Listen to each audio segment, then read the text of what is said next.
Hello dear students, कैसे आप सब। हंसवाहिनी कोचिंग क्लासेस में आपका बहुत बहुत स्वागत है।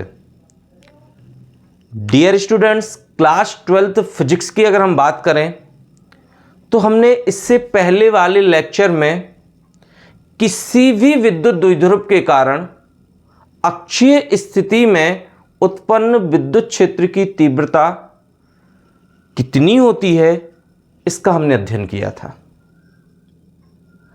आज के हम इस वाले वीडियो में विद्युत द्विध्रुव के कारण निरक्षीय स्थिति में उत्पन्न विद्युत क्षेत्र की तीव्रता का अध्ययन करेंगे। आपको याद होगा, हमने पिछले लेक्चर में आपको बताया था कि किसी भी विद्युत द्विध्रुव के कारण जो विद्युत क्षेत्र की तीव्रता उत्पन्न होती है वो दो तरीके से होती है। एक उसकी अक्षीय स्थिति और दूसरी उसकी निरक्षीय स्थिति। तो अक्षीय स्थिति को तो हमने इससे पहले वाले लेक्चर में कंप्लीट कर लिया था, और अक्षीय स्थिति की अगर हम बात करें तो वो क्लास 12th के लिए मोस्ट इंपॉर्टेंट होने वाली है। इसलिए जिन स्टूडेंट ने अक्षीय स्थिति को नहीं देखा है वो पिछला वाला लेक्चर जाकर जरूर देखें। आज हम विद्युत द्विध्रुव के कारण किसी भी बिंदु पर निरक्षीय स्थिति में उत्पन्न विद्युत क्षेत्र की तीव्रता का अध्ययन करने वाले हैं। किस स्थिति में? निरक्षीय स्थिति में। अब देखो, ये निरक्षीय स्थिति होती क्या है। एक मिनट,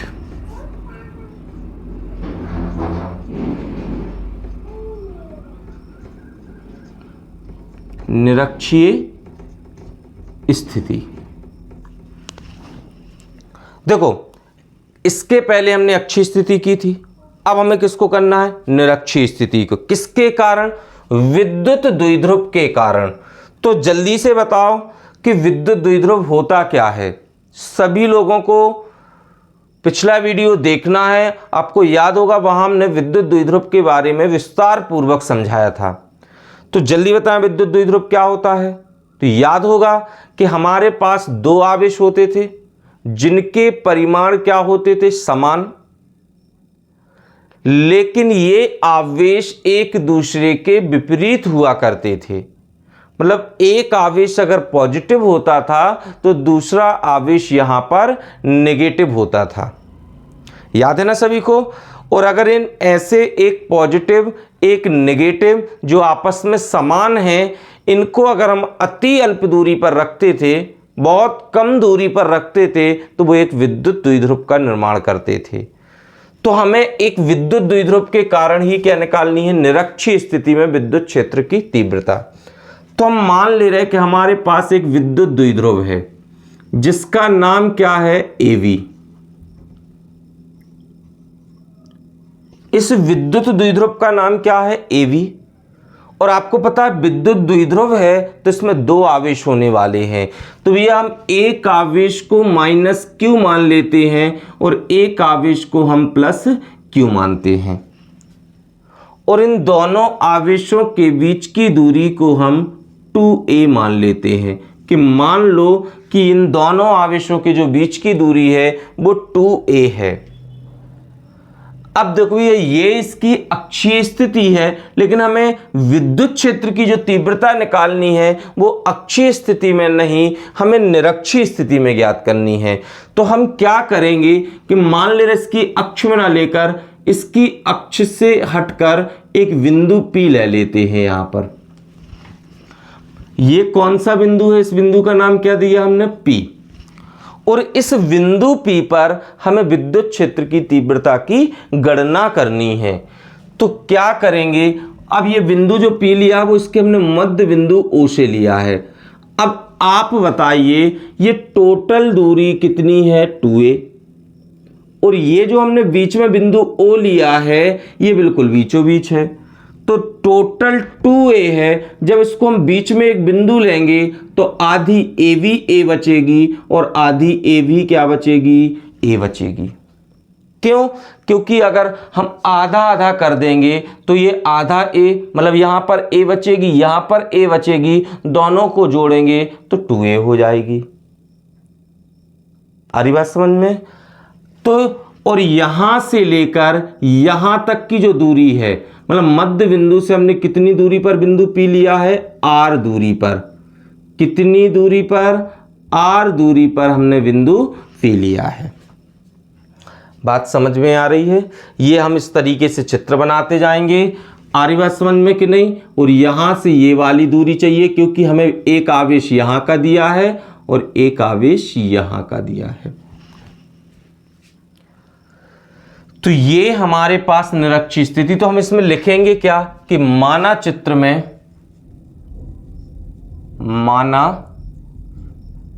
में एक विद्युत द्विध्रुव, सेम थ्योरी आपको पिछली वाली लिखनी है। एक विद्युत द्विध्रुव AV प्रदर्शित है। विद्युत द्विध्रुव अपने पास क्या दिया गया है? AV। तो विद्युत द्विध्रुव AV प्रदर्शित है, जिसके आवेश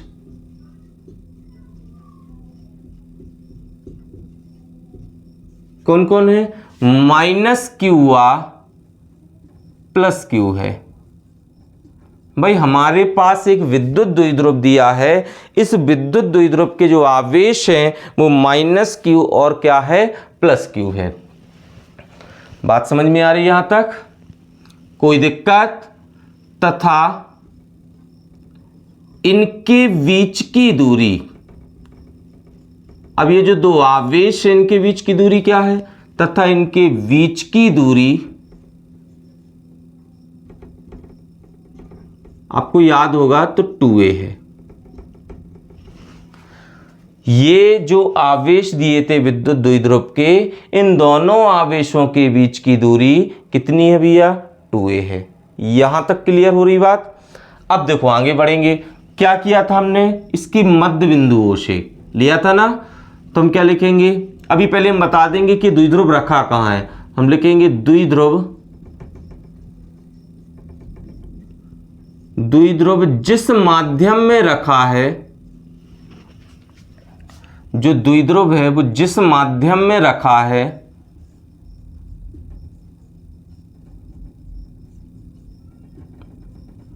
उसका परावैद्युतांक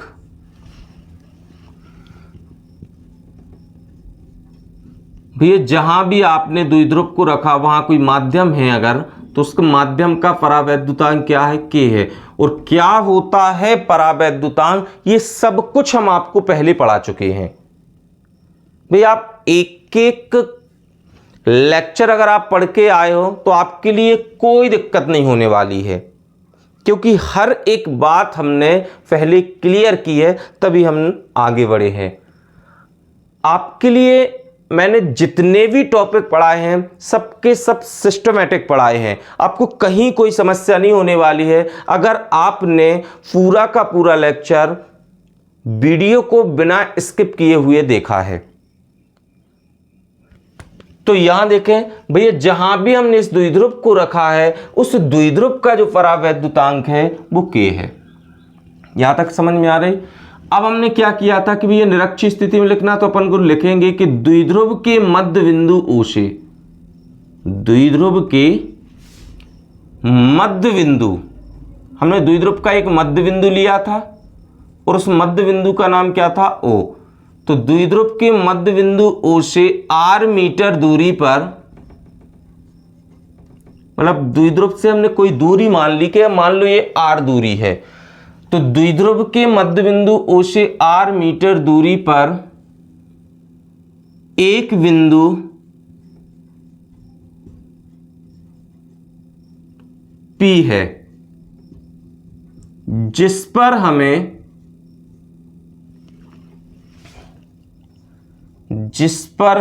किस स्थिति में? निरक्षीय स्थिति में, जिस पर हमें निरक्षीय स्थिति में क्या करनी है? विद्युत क्षेत्र की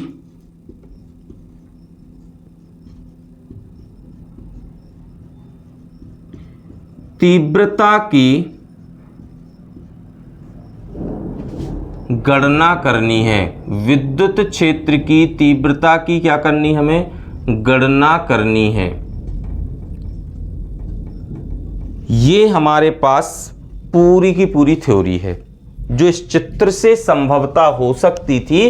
वो थ्योरी जो है वो आपके पास ये लिखी हुई है, इसलिए आपको पेपर में भी इसी तरीके से लिख के आना। एग्जाम देने जाओ आप बिल्कुल यही थ्योरी लिख के आओगे कि भैया हमारे पास एक विद्युत द्विध्रुव था। इस विद्युत द्विध्रुव का नाम हमने एवी दिया था, जिसके आवेश -q और क्या थे +q है, तथा इनके बीच की दूरी कितनी है 2a है। द्विध्रुव जिस भी माध्यम में रखा गया है, जहां पर भी रखा गया है, उस माध्यम का परावैद्युतांक क्या है k है। द्विध्रुव के मध्य बिंदु O से कितनी दूरी पर r मीटर दूरी पर हमने एक बिंदु क्या लिया था P, जिस पर हमें किस स्थिति में, निरक्षीय स्थिति में विद्युत क्षेत्र की तीव्रता की गणना करनी है। अब आपको पता है ये विद्युत द्विध्रुव जो है वो दो आवेशों से मिलकर बना है, एक आवेश -q और एक आवेश +q। तो भैया ये विद्युत द्विध्रुव कितनी तीव्रता उत्पन्न करेगा वो तो इन दोनों आवेशों पर निर्भर करेगा, एक -q आवेश पर निर्भर करेगा, एक +q आवेश पर निर्भर करेगा। मतलब एक तीव्रता हमें +q आवेश की निकालनी है, एक तीव्रता हमें -q आवेश की निकालनी है। जब ये दोनों की तीव्रता मिल जाएगी तो फिर हम विद्युत द्विध्रुव की भी तीव्रता निकाल सकते हैं। तो भैया जब भी हम किसी भी आवेश से किसी बिंदु पर तीव्रता निकालते हैं तो हमें उस आवेश से उस बिंदु तक की दूरी पता होनी चाहिए। और कौन से बिंदु तक की दूरी, जिस बिंदु पर हमें तीव्रता की गणना करनी है। मतलब अगर हमें इस द्विध्रुव की निकालनी है तीव्रता, तो पहले हमें +q आवेश से बिंदु P तक की दूरी पता होनी चाहिए, और दूसरी बात -q आवेश से बिंदु P तक की दूरी पता होनी चाहिए। मतलब एक दूरी हमें चाहिए B से लेकर P तक और एक दूरी चाहिए हमें A से लेकर P तक। आपको इतनी बात समझ में आ रही है? सभी लोगों को पता है कि O से लेकर A तक या O से लेकर B तक ये दोनों दूरियां A है। क्यों? क्योंकि टोटल थी 2A, मध्य बिंदु था O, तो 2A के आधे आधे क्या हो गए A और A। और O से लेकर P तक की दूरी को हमने क्या माना था R। और यहां अगर हम दिमाग लगाएं तो ये एक 90 अंश का कोण बनेगा, एक समकोण यहां बनने वाला है। तो समकोण त्रिभुज में हमें एक भुजा तो ये पता है और दूसरी भुजा ये पता है, तो ये वाली भुजा ज्ञात की जा सकती है। किससे? पाइथागोरस प्रमेय से। तो हम आपको बता दें कि कैसे निकलेगा। अगर आप दिमाग लगाओ तो यहाँ 90 अंश का कोण बन रहा है, और आप पता है कि समकोण के सम्मुख वाली जो भुजा होती है ये वाली, ये सदैव कर्ण का काम करेगी। किसका काम करेगी? कर्ण का। और ये जो बिंदु P है वो A से लेकर P तक और B से लेकर P तक दोनों के लिए समान है। मतलब ये इतने मध्य में है कि चाहे हम B से P जाएं, चाहे हम A से P जाएं, ये दोनों की दोनों दूरियां समान होने वाली है। तो हमारे लिए क्या लिखना है? चित्र से स्पष्ट है, ये दूरी बस निकाल लेते हैं। फिर उसके बाद बहुत इजी तरीके से, जैसे हमने पहले पिछले वाले में अक्षीय में किया था ना, +q के कारण तीव्रता, -q के कारण तीव्रता, तो वो ही प्रोसेस सेम की सेम चलने वाली है। बस निरक्षीय स्थिति थोड़ी सी अक्षीय स्थिति की तुलना में कठिन होती है, लेकिन आपको लास्ट तक बस बने रहना है। आपको ध्यान पूर्वक इस बात को समझना है, आपको एक एक बात क्लियर होने वाली है। आप खुद बोलोगे कि सर हमें कहीं समस्या नहीं जा रही इसमें। तो क्या करेंगे अपन? चित्र से स्पष्ट क्या क्या हो रहा है? चित्र से स्पष्ट है कि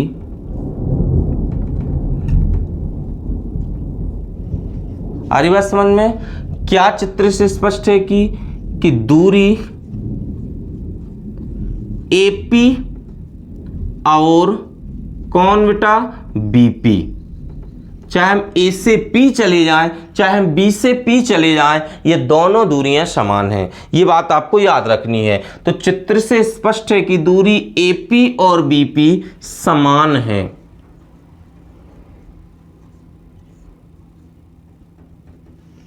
क्लियर?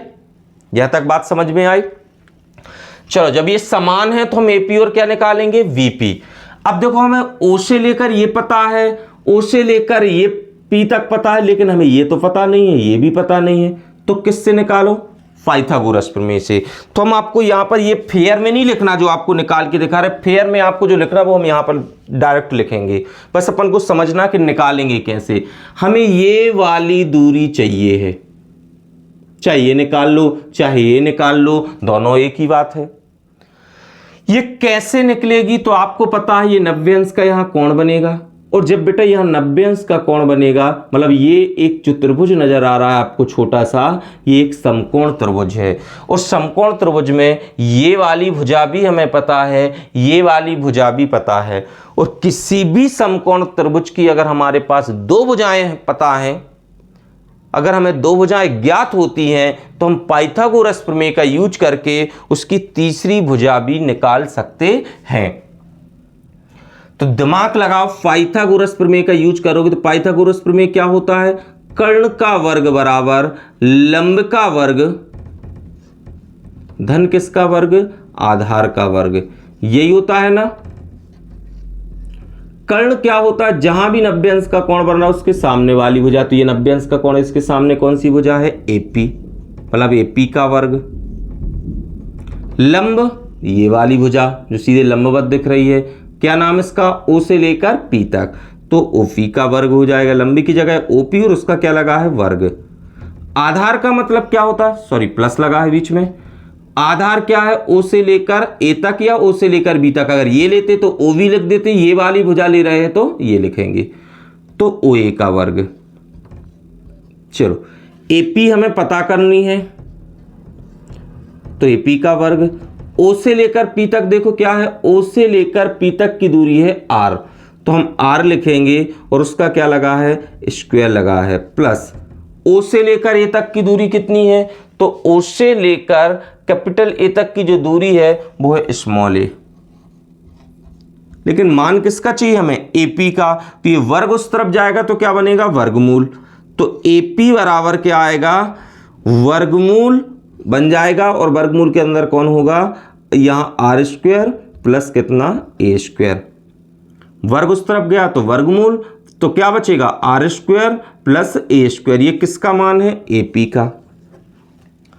अभी हमने आपको बताया था कि AP और BP, ठीक है, तो AP बराबर कितना आया? R square plus A square, under root R square plus A square. और अभी हमने आपको बताया था कि जो AP और BP है वो आपस में क्या है? समान है। इसका मतलब क्या हुआ कि जो AP है वो बराबर क्या है? BP, और बराबर जो इसकी वैल्यू है वो कितनी है? Under root R square plus A square. मतलब ये हुआ कि AP के जगह भी हम under root R square plus A square लिखेंगे, और BP की जगह भी हम under root R square plus A square लिखेंगे। तो ये हमारे पास प्लस Q आवेश से उस बिंदु P की दूरी मिल गई, और माइनस Q आवेश से उस बिंदु P की दूरी मिल गई। अब करना क्या है? ये जो काम था वो तो हमने आपको बताया था, रफ में कर दो, कोई जरूरी नहीं है कि आपके लिए यहां फेयर में लिखना है। अब देखो, यहां AP BP की दूरी मिल गई, तो हम प्लस Q आवेश से बिंदु P की दूरी मतलब प्लस Q आवेश के कारण बिंदु P पर तीव्रता निकालेंगे, और एक बार हम माइनस Q आवेश के कारण निकालेंगे। तो अगला काम हमारा ये है, प्लस Q आवेश के कारण, प्लस Q आवेश के कारण कहां पर? बिंदु P पर क्या निकालनी है हमें? विद्युत क्षेत्र की तीव्रता, विद्युत क्षेत्र की तीव्रता।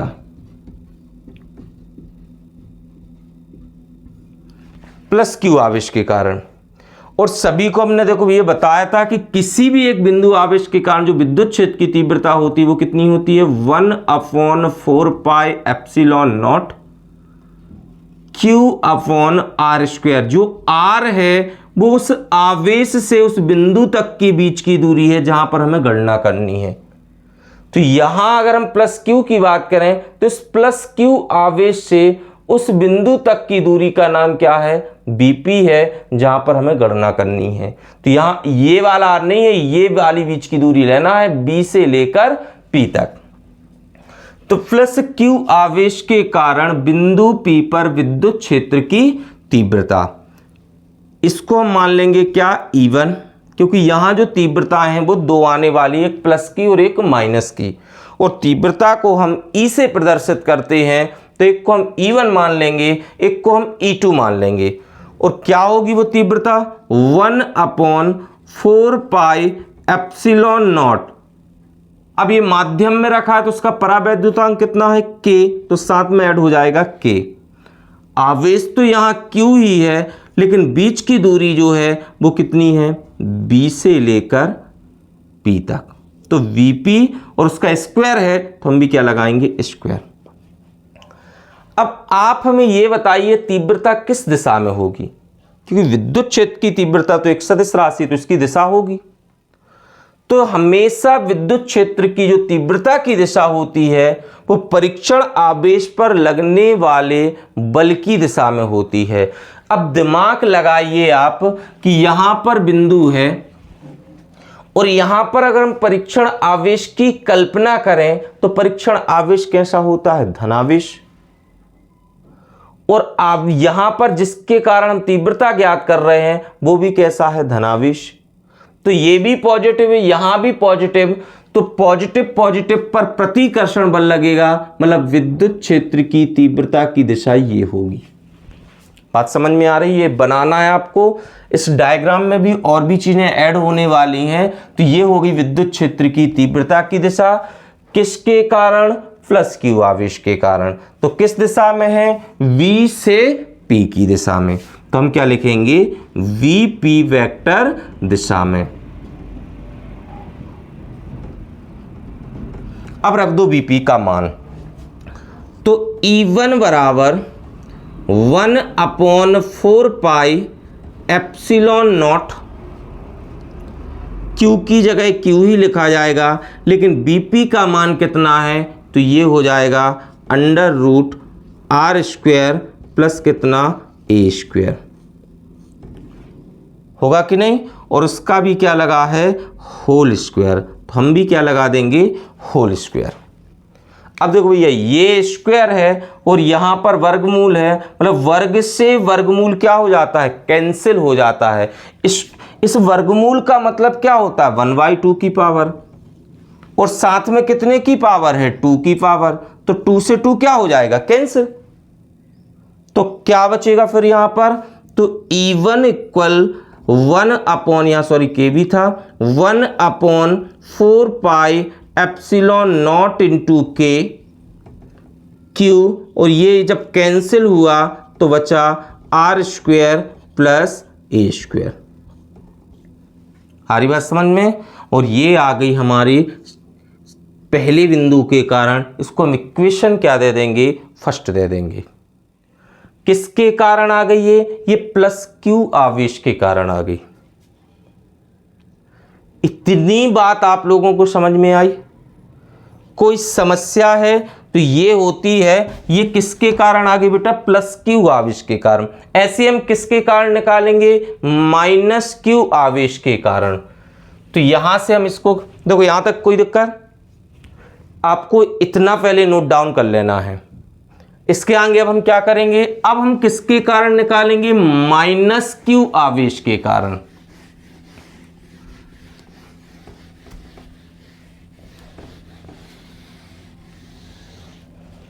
किसके कारण, माइनस क्यू आवेश के कारण। तो लिखेंगे माइनस क्यू आवेश के कारण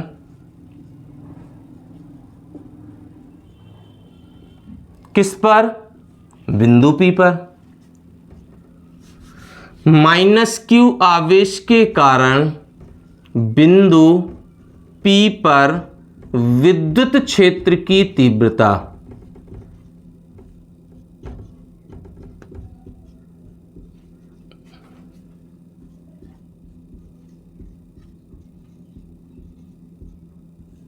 ठीक है, इसको हम क्या मान लेंगे E2।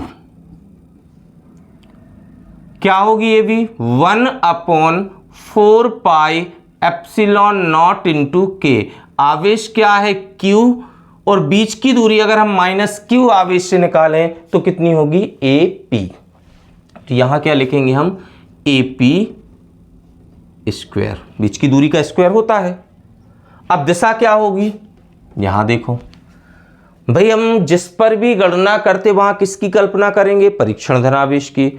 अब यहां धनावेश है, यहां पर क्या है, ऋणावेश है, मतलब यहां पॉजिटिव चार्ज, यहां क्या है, नेगेटिव चार्ज। आवेश कैसे होगा, विजातीय, और इसमें कौन सा बल लगेगा, आकर्षण बल।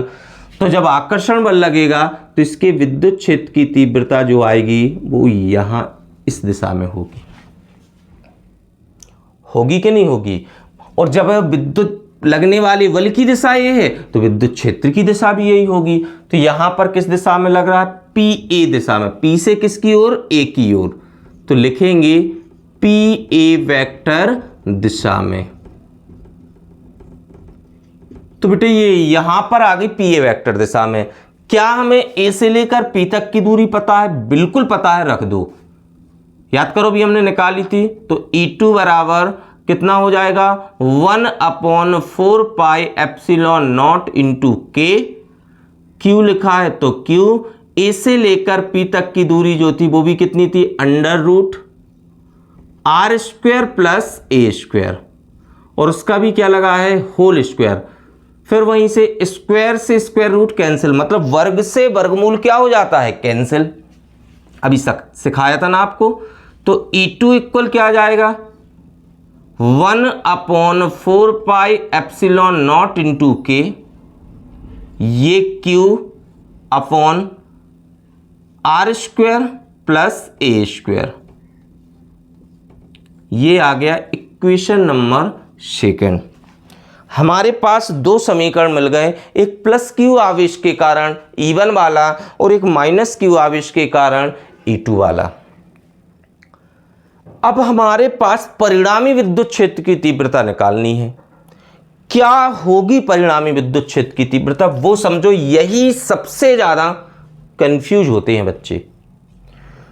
यहां तक तो आपको अगर अच्छी स्थिति बस पड़ी है तो आप यहां तक की वैल्यू निकाल सकते हो। आप देख रहे होगे सेम प्रोसेस लगभग चल रही है, बस दूरी बीच की चेंज हो गई है बाकी सबका सब समान है।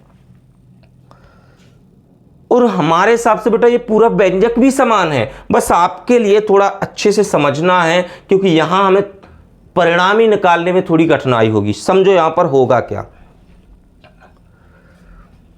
ये वाला जो आवेश है वो विद्युत क्षेत्र की तीव्रता इस दिशा में ले जा रहा है, ये वाला जो आवेश है उसके विद्युत क्षेत्र की तीव्रता इस दिशा में।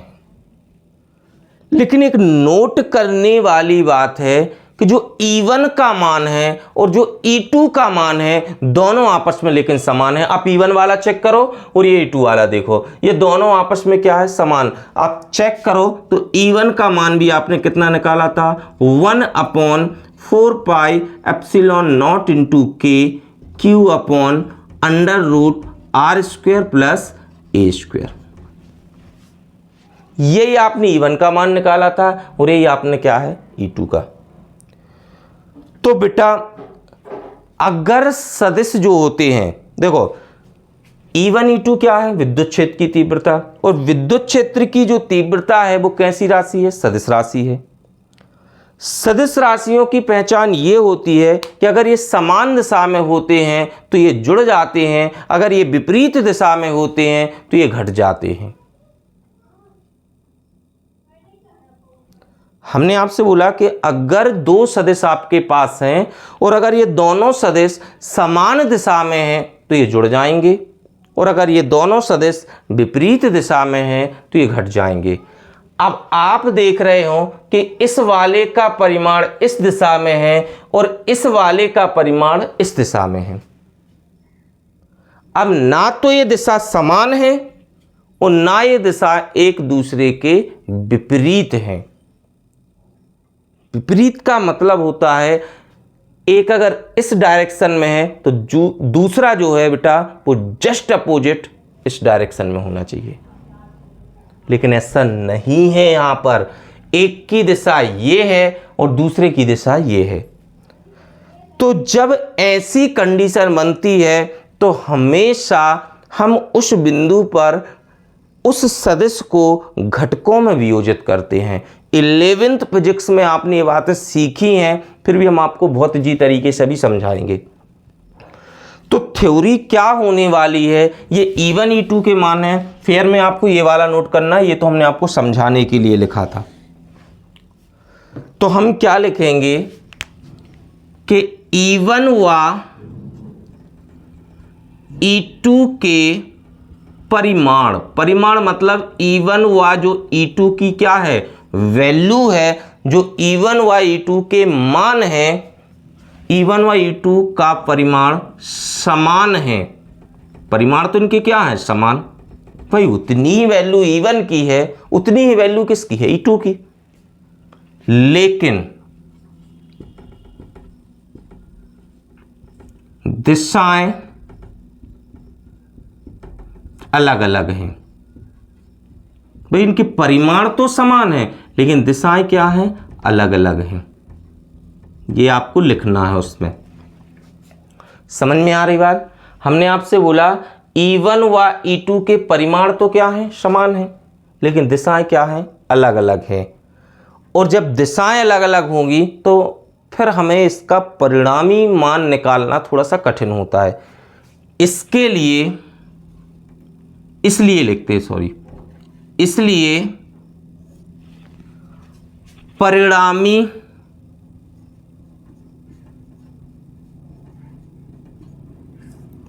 तीव्रता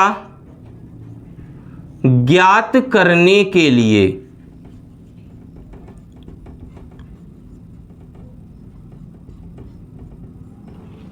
हमें अगर अब इनकी परिणामी तीव्रता निकालनी है तो फिर हमें इसको घटकों में वियोजित करना पड़ेगा। घटक जो होते हैं बेटा वो दो प्रकार के होते हैं, एक अनुदिश घटक और एक लंबवत घटक। अनुदिश घटक जिसे आप क्षैतिज घटक भी कहते हैं। आ रही बात समझ में। तो हम यहां पर क्या लिखेंगे, परिणामी तीव्रता ज्ञात करने के लिए BA के अनुदिश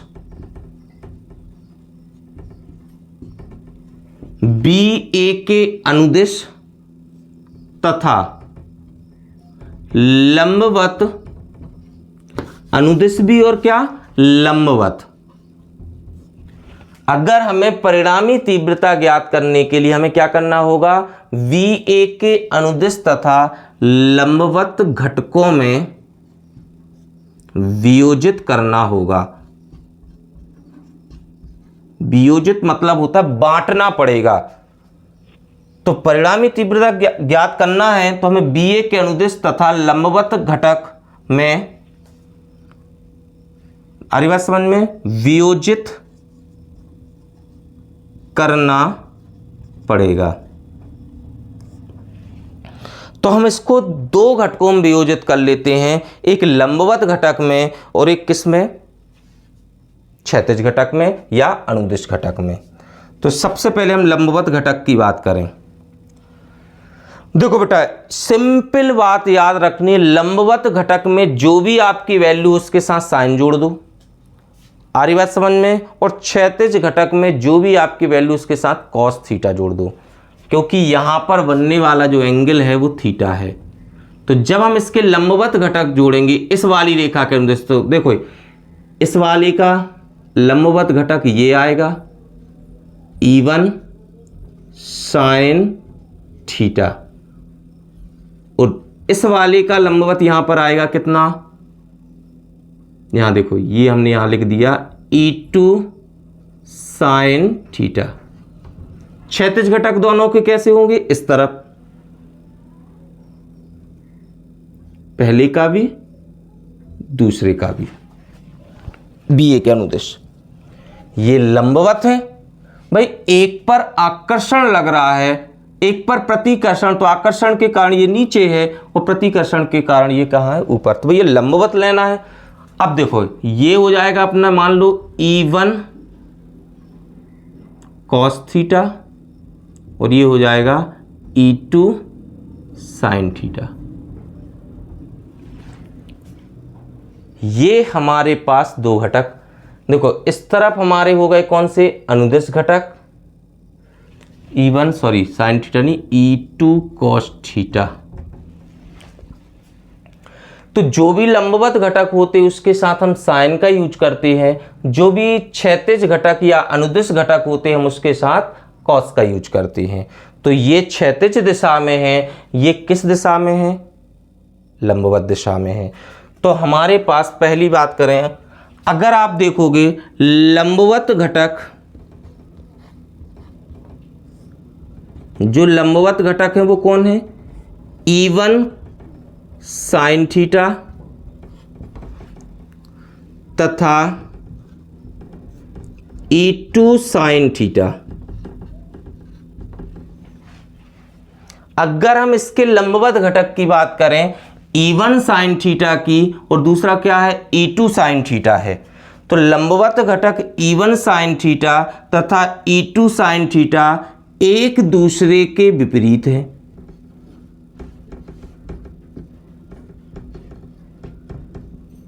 एक दूसरे के क्या हैं, विपरीत हैं।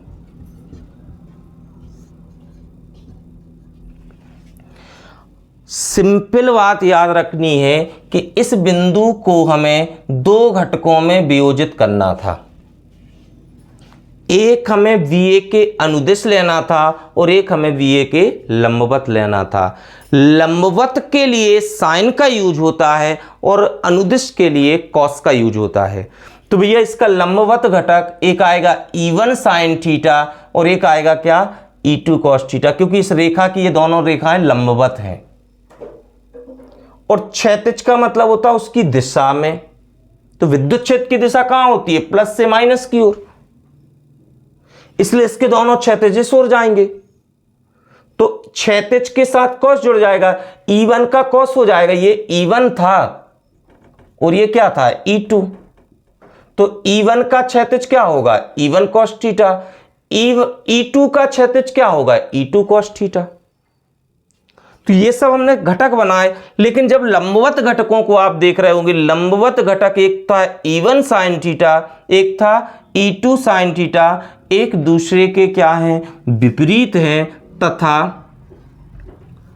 परिणाम में क्या है, परिमाण में ये दोनों समान है कि नहीं है, तथा परिमाण में समान है।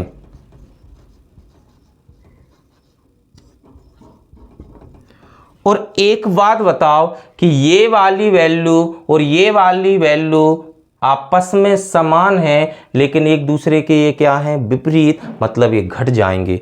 और घट जाएंगे तो वैल्यू क्या आएगी, शून्य। भाई उतना ही ये है, उतना ही ये है, और ये दोनों जब घटाओगे तो जीरो ही तो आएगा। इसलिए इससे हमें तीव्रता ज्ञात नहीं हो पाएगी।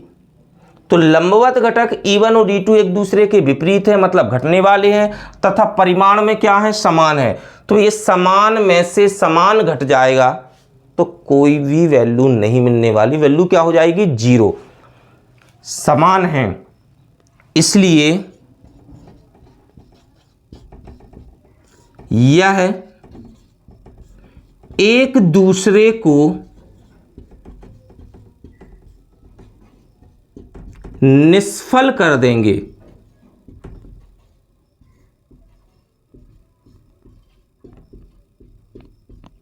और जब ये निष्फल कर देंगे तो कोई वैल्यू नहीं आएगी। निष्फल का मतलब होता काट देंगे, एक दूसरे को कैंसिल कर देंगे। तो ये तो बेटा लंबवत घटक के लिए है। अब हमारे लिए उसके अनुदिश घटक को ध्यान में रखना, मतलब लंबवत घटक से तो हम तीव्रता नहीं ज्ञात कर सकते हैं। तो यहां तक की बात समझ में आई, यहां तक का आप नोट डाउन कर लें। और आपको डायग्राम में ये चीज़ें भी ऐड कर देनी हैं। चलो अब अपन क्षैतिज घटक के लिए चलते हैं। समझते चलो, जिन बच्चों को समझ में नहीं आ रहा है वो वीडियो को एक बार शुरू से जरूर देख लें, आपको एक एक बात क्लियर हो जाएगी। और ये 11th में आपने लंबवत और क्षैतिज घटक सीखे हैं, और जब आपको कुछ पढ़ा ही नहीं है, बेवकूफ़ हो तो फिर क्या कर सकते हैं। नहीं तो आपको हमने इतनी सिंपल सी बात बताई है आपको कि जो अनुदिश घटक होते हैं उनके लिए कॉस का यूज होता है, जो लंबवत घटक होते हैं उनके साथ साइन का यूज होता है। दूसरी अगर हम बात करें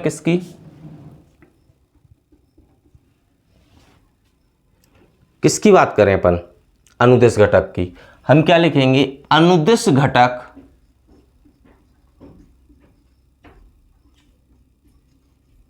जो अनुदिश घटक है, कौन, अनुदिश घटक E1 cos थीटा तथा E2 sin E2 cos theta. जो बेटा अपने पास अनुदिश घटक है, जो E1 cos थीटा तथा जो E2 cos थीटा है, वह परिमाण में, वह दिशा में समान है। चलो परिमाण नहीं लिखकर अपन, दिशा में ये क्या है, समान है, वह दिशा में समान है। और आपको हमने बताया था कि जो दो सदिश होते हैं वो यदि दिशा में समान है तो वो परस्पर क्या हो जाते हैं, जुड़ जाते हैं, और दिशा में अगर ये विपरीत होते तो वो घट जाते। तो ये दिशा में ये क्या है, समान है, इसलिए वह जुड़ जाएंगे। बड़ी सिंपल सी भाषा है, जुड़ जाएंगे। इसलिए किस पर, बिंदु P पर,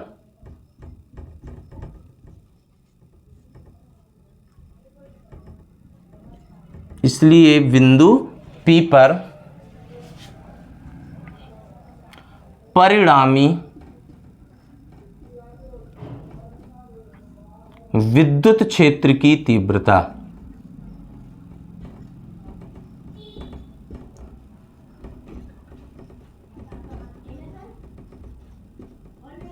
भाई पूरे चैप्टर 1 में आपको यही वाला बस डेरिवेशन भारी भरकम मिलने वाला है। बाकी के डेरिवेशन तो बेटा बहुत इजी होते हैं,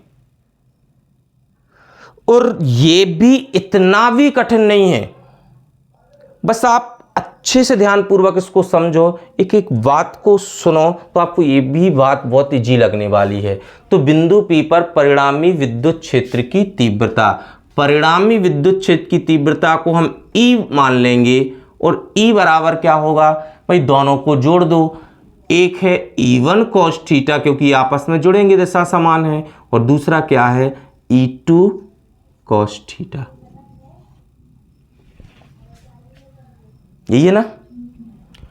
अब आप मान रख दो, तो E बराबर क्या, हमें E1 का मान पता है, तो आप बोलोगे बिल्कुल पता, आपने इक्वेशन फर्स्ट में निकाला था, तो वो लिख दो E1 का मान। क्या था E1 का मान, 1/4 पाई एप्सिलॉन नॉट इंटू के, आ रही बात समझ में। फिर क्या था, Q upon R square plus A square, ये E1 का मान था। साथ में क्या है, cos थीटा प्लस, ऐसे हम किसका मान रख देंगे, E2 का। तो E2 का मान क्या है, 1/4 पाई एप्सिलॉन नॉट इंटू के, Q upon R square plus कितना, A स्क्वायर, और यहां भी साथ में क्या है, cos थीटा। ये हमने मान रख दिया। अब यहां से वैल्यू बनाओ तो आपके लिए कुछ कॉमन दिख रहा होगा, और वो कॉमन वैल्यू क्या है, ऊपर से दिमाग लगाओ तो एक तो यहां भी Q है, यहां भी Q है, यहां भी cos थीटा है, यहां भी cos थीटा है, मतलब अंश से कॉमन दिख रहा है Q cos थीटा अपॉन, नीचे से क्या दिख रहा है, 4 pi epsilon naught into k, R square plus A square, ये दोनों के एलसीएम क्या होंगे? चलो एक मिनट रुको, यहाँ देखो ये दोनों वैल्यू आपको समान दिख रही है, हटाओ उसको। ये वाली वैल्यू और ये वाली वैल्यू आपस में क्या है? समान है। तो भैया एक क्यू कॉस थीटा ये है और प्लस एक क्यू कॉस थीटा ये है, तो टोटल क्या हम नहीं लिख सकते? 2q कॉस थीटा अपॉन ये एलसीएम ले लिया तो इकट्ठा हो जाएगा कितना? 4 pi epsilon naught into k R square plus A square.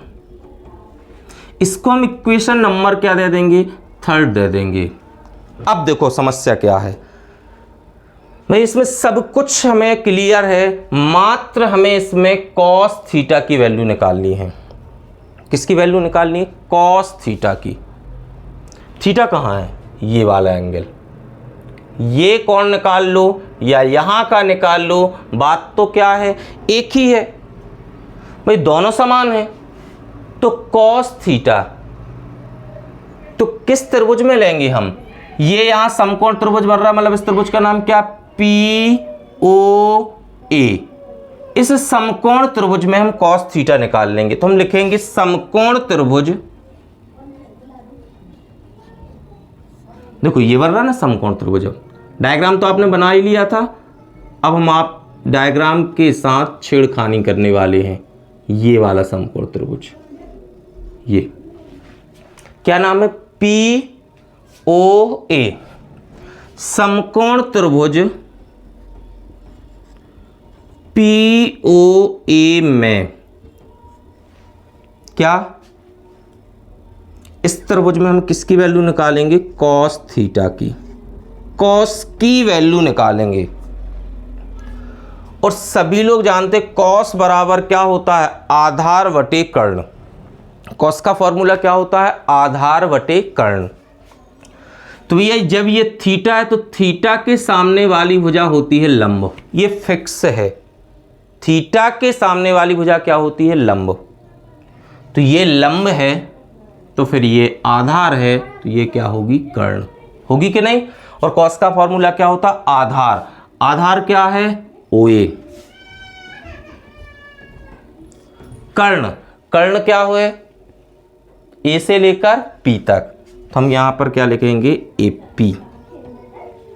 क्यों? तो यहां पर आप बता दो क्यों ऐसा लिखा हमने, तो हम लिखेंगे चूंकि कॉस थीटा इक्वल क्या होता है? आधार बटे कर्ण। ये सिंपल बातें याद रखनी है आपको। हर चीज आपको इजी नहीं मिलेगी, थोड़ा तो हमें एडवांस बनना ही पड़ेगा। चलो यहां देखो, ये आ गया ना, रख दो मान। कॉस थीटा, जल्दी बताओ OA कितना है? O से लेकर A तक कितना था? A से लेकर P तक कितना था? अंडर रूट, सब निकाल चुके हैं, पीछे आप देख लें। R square plus A square, ये किसकी वैल्यू आ गई? कॉस थीटा की। और ये कॉस थीटा की वैल्यू जो है वो हमें उठाकर समीकरण कहाँ रखनी है? 3 में रख दो। तो हम लिखेंगे कॉस थीटा का मान, कॉस थीटा का मान कहाँ रख दो? समीकरण किसमें? 3 में रखने पर। चलो रखें, यहां तक क्लियर? यहां तक का लिख लें आप। अब देखो आगे पर रखते हैं समीकरण नंबर किसमें? 3 में। किसका मान? कॉस थीटा का मान। चलो अभी हम इसको लिखा रहने दे रहे, फिर मिटा देंगे।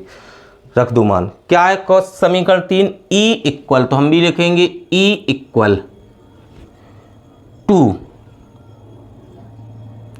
Q, यही है ना? चलो कॉस थीटा, कॉस थीटा क्या है? A अपॉन, तो A यहां आ जाएगा, बाकी वैल्यू अपॉन में चली जाएगी क्योंकि ये A के बाद ये अपॉन में है। चलो नीचे क्या था? 4 pi epsilon naught into k R square plus कितना? A square. ये था। अब देखो कॉस थीटा का ए तो हमने ऊपर लिख चुके हैं, किसकी बारी है, under root R square plus A square, तो कौन और आ जाएगा, under root R square plus A square. Clear, under root R square plus क्या, ए स्क्वायर। याद करो भैया 2qa किसकी वैल्यू होती है, सिखाया है हमने ये सब आपको। 2qa जो है वो द्विध्रुव आघूर्ण का मान होता है कि नहीं, याद करो। P बराबर हमने क्या पढ़ा था, Q इंटू 2a, जिसे आप चाहो तो लिख सकते हो 2qa, P का मान। इसलिए कहते हैं एक एक लेक्चर आपको सुनना है तो आपको हर बात क्लियर होती जाएगी, और रिवीजन जरूर करना है। चलो तो रख दें 2q, इसकी जगह क्या आ जाएगा, P। तो इसको हम थोड़ा तरीकेबद्ध लिख दें, 1 लिख दें ऊपर, और नीचे क्या चल रहा है, 4 पाई एप्सिलॉन नॉट इंटू के। ये पूरा मान क्या बन गया, P अपॉन क्या चल रहा है, R square plus A square. अब देखो रूट का मतलब क्या होता है, इसको भी अगर हम चाहें तो लिख सकते हैं R square plus A square, और रूट का मतलब होता है 1/2 की पावर। रूट हटा दो तो 1/2 की पावर बन जाती है। चलो तो होल पावर क्या आ गई, 1/2। अब देखो इसको करना क्या है, इसको साफ कर दें, ये तो आप लिख चुके थे पहले। अब हमारे लिए जो व्यंजक है वो बहुत इजी हो चुका है, अब ज़्यादा कठिनाई नहीं होने वाली।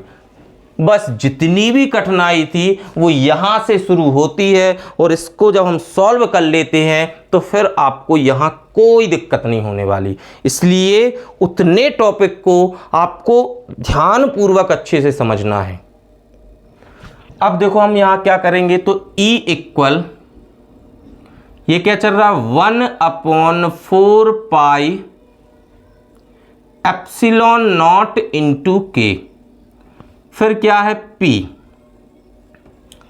अब देखो बेटा ये R square plus A square, ये भी R square plus A square. 12th आ गए हो, सभी लोग जानते कि दोनों के आधार क्या है, समान, और ये दोनों के दोनों गुणा में है, मतलब इसकी घात और इसकी घात अब इकट्ठी क्या हो जाएगी, जुड़ जाएगी। तो बेस हम एक ही लिखेंगे, आर स्क्वायर प्लस कितना, ए स्क्वायर, और घात जोड़ देंगे। यहां कोई पावर नहीं तो एक की है, तो 1 में कितना जोड़ दो, 1/2, तो 2 एक कम 2 और 1 3, मतलब पावर कितने की आ जाएगी, 3/2 की। 1 में 1 + 2 कर दो, 1 में 1/2 को क्या कर दो आप, सॉरी जोड़ दो, तो आपके लिए कितने की पावर बन जाएगी, 3/2 की। यहां तक क्लियर है। अब हमारा वही काम है कि अब हम यहां लगाएंगे कंडीशन। पिछले व्यंजक में सीखा था कि भैया ये वाली जो अल्प दूरी होती है बहुत ज़्यादा, तभी तो किसका निर्माण होता है, द्विध्रुव का। और दिमाग लगाओ कि ये जो 2a नाम की दूरी है ये बहुत अल्प है, और 2a से भी आधी कौन है, a, तो ये तो और अल्प हो गई। भाई ये 2a ही तो अति अल्प है, और उस अति अल्प का भी हम और आधा कर देंगे तो क्या कोई उसका अस्तित्व बचेगा। बहुत कम दूरी को हमने और कम कर दिया, जबकि r जो है वो इस 2a की तक तुलना में बहुत बड़ी वैल्यू है। तो हम वही कंडीशन लगाएंगे कि यदि सब कुछ समझाया था पिछले वाले लेक्चर में, यदि r जो है वो बहुत ज्यादा बड़ा है किसकी तुलना में, a की तुलना में, तो r ग्रेटर देन क्या है, a, तो जो आर स्क्वायर की तुलना में किसका मान, ए स्क्वायर का मान क्या हो जाएगा, नगण्य, मतलब ना के बराबर, जो गणना लायक भी नहीं है, नगण्य होगा। तो ए स्क्वायर का मान नगण्य कर दो, मतलब गणना में नहीं लेना है, तो फिर कौन बचेगा, मात्र आर स्क्वायर। तो यहां देखो क्या आएगा, E बराबर 1/4 पाई एप्सिलॉन नॉट इंटू के, P अपॉन, अब आर स्क्वायर तो ये है, ए स्क्वायर को नगण्य कर दिया तो आर स्क्वायर और होल पावर कितना है 3/2। पावर के ऊपर अगर पावर होती है तो पावर का क्या हो जाता है गुणा, मतलब 2 के ऊपर 3/2 की पावर है तो 3/2 का 2 के साथ गुणा होगा और 2 से 2 क्या हो जाएगा कैंसिल, तो बचेगा कितना 3। तो क्या आएगा यहां पर E इक्वल 1/4πε0 इंटू के P अपॉन, ये जब कैंसिल हुआ तो R के ऊपर क्या बचा Q, ये कैंसिल हो गए। इतनी बात समझ में आ रही है। के का मान भी रख दो तो अपन क्या लिखेंगे, वायु या निर्वात में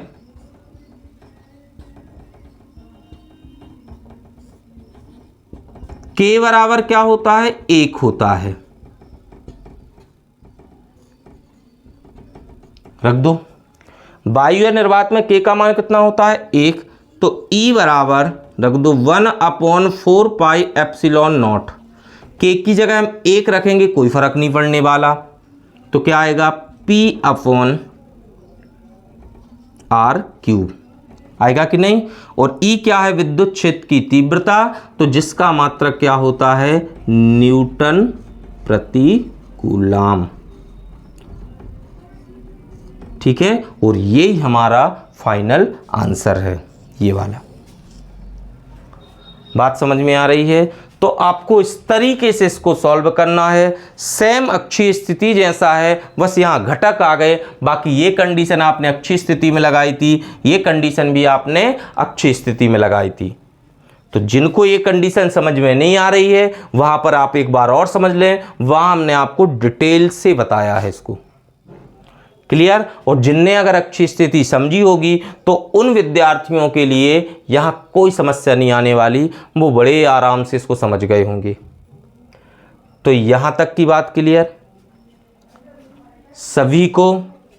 चलो, तो ये आपकी हो गई निरक्षीय स्थिति। आपको वीडियो कैसा लगा कमेंट करके जरूर बताएं।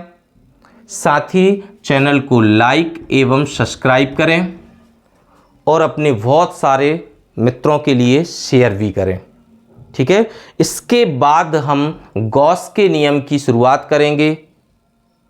यहां से आपके लिए हमने आपको बताया था कि चैप्टर जो फर्स्ट है, उस चैप्टर फर्स्ट से आपको एक मोस्ट इंपॉर्टेंट क्वेश्चन मिलने वाला है, ठीक है। चलो।